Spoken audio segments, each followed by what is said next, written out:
was in Ateneo then. I think our first then was, we went to China naman with Bea Tan. Beach volleyball din. International exposure kasi sa It's done. UAAP na lang. So anyway, yun yung mga experiences ko na parang sarap ikwento. ang sarap ikwento. Pero I just thought back then na baka beach volleyball wasn't really for me. Pero yung curious ako, kasi ako, hindi naman sa hindi ko nagustuhan yung beach volleyball, but I think I prefer lang din talaga indoor. Just because siguro I'm the only girl in the family, I want more people, ganyan. Pero may mga taong pinapanganak na born sa buhangin. Hindi, pero kasi, you know, kasi ako tumakbo sa sand. Nahirap talaga ako sa patakbo pa lang. Tsaka yung training na, si Coach Parley pa coach namin, kami ni Ben. Papatakbuhin niya kami ng mga ilang beses sa sands. May time.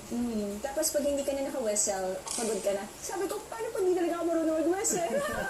Ano yung difference ng discipline or mga techniques na meron sa beach? Yeah, kasi marami nga As pag compared nagtatanong to- sa akin that same question, ano yung difference ng beach and indoor. I think siguro sa level of knowledge namin ni Joes, pag yung mga talagang dumaan sa may structured training Yeah. for beach volleyball, masasabi namin na although the fundamentals are the same, syempre may serve, may dig, may set, totally different.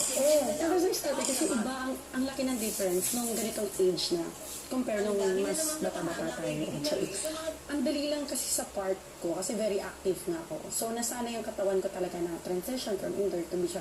Nag-iiba lang sa approach. Kasi nasanay tayo sa beach volley na placing gano'n. Kasi yung beach volley kasi maglalakad ka eh. Kasi when you do broad jump in beach volleyball, na normally na ginagawa natin sa indoor, pero would you say in beach volleyball, there are certain delays as compared to, I mean, the timing? Sa indoor kasi, parang papunta pa lang sa setter yung bola, diba? You're winding up your arm. Sa beach, medyo mag-adjust ka to stay in one position, tapos para makita mo kung saan isi-set. Kasi nga, may other factors. There's swing, there's ano. So, parang mag-gauge mo kung saan yung tip ng bola at doon mo siya i-contact. Kahit pa paano you wait a little bit. Usually, one is a blocker, one is a defender. Halos sinasabi lahat ng sa beach community, yung partnership kasi parang marriage yan sa beach volleyball. Yeah. Ang turing nyo sa isa't isa is talagang mag-asawa in a way.